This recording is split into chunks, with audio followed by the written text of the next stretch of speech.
গ্রাম পঞ্চায়েতের ডেপুটেশন দিতে গিয়ে ক্ষুব্ধ সিপিআইএম কর্মীরা। সকাল 11:30 বাজলেও দেখা নেই গ্রাম পঞ্চায়েত সচিব থেকে শুরু করে পঞ্চায়েতের অন্যান্য কর্মীদের, যার পরিপ্রেক্ষিতে এক প্রকার ক্ষুব্ধ হয়ে ডেপুটেশন না দেওয়ার সিদ্ধান্ত নিয়েছিল সিপিআইএম কর্মীরা। পরবর্তী সময়ে দীর্ঘক্ষণ অপেক্ষা করার পর সিপিআইএম নেতৃত্বরা ফোন করে গ্রাম পঞ্চায়েতের একজন জিআরএসকে ডেকে এনে হাতে ডেপুটেশনের কাগজ তুলে দিয়ে ক্ষোভ প্রকাশ করেন। ঘটনাটি ঘটেছে ত্রিপুরা সিপাহীজলা জেলা কমলাসাগর বিধানসভা কেন্দ্রের ভাটিবাড়ি গ্রাম পঞ্চায়েতে। এই বিষয়ে সিপিআইএম জেলা কমিটির সদস্য হিরণময় নারায়ণ দেবনাথ কি জানিয়েছেন শুনে নেব।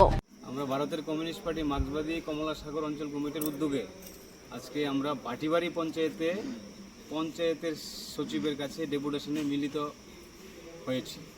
প্রথমত ডেপুটেশন দেওয়ার আগেই দেখি পঞ্চায়েত বন্ধ। প্রায় 11:30টার সময় পঞ্চায়েতের দরজা খোলা হয়। আমরা এখানে এসে যখন যোগাযোগ করি তখন বলা হয় একজন জিআরএস এবং একজন ইনচার্জ আছে। ইনচার্জ নাকি ব্লকে গিয়েছে, জিআরএসকে নাকি ও আজকে সকালবেলায় হঠাৎ করে মেসেজ দিয়েছে যে 10টার সময় মিটিং, সেও চলে গিয়েছে। এখানে এসে আমরা দেখি কেউ নেই, পঞ্চায়েত তালা।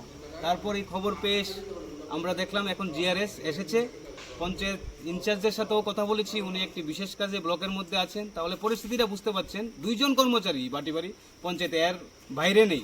তারা কোনো নোটিশ ছাড়া অগ্রিম না জানিয়ে অফিসটা বন্ধ এতক্ষণ সময় দাঁড়িয়ে, জনগণের দ্বারা নির্বাচিত না হলে যে অবস্থাটা হয়, এই আমাদের রাজ্যে পঞ্চায়েতগুলোর মধ্যে এই অবস্থা হচ্ছে। আমরা অনেকগুলো দাবি নিয়ে এখানে এসেছি।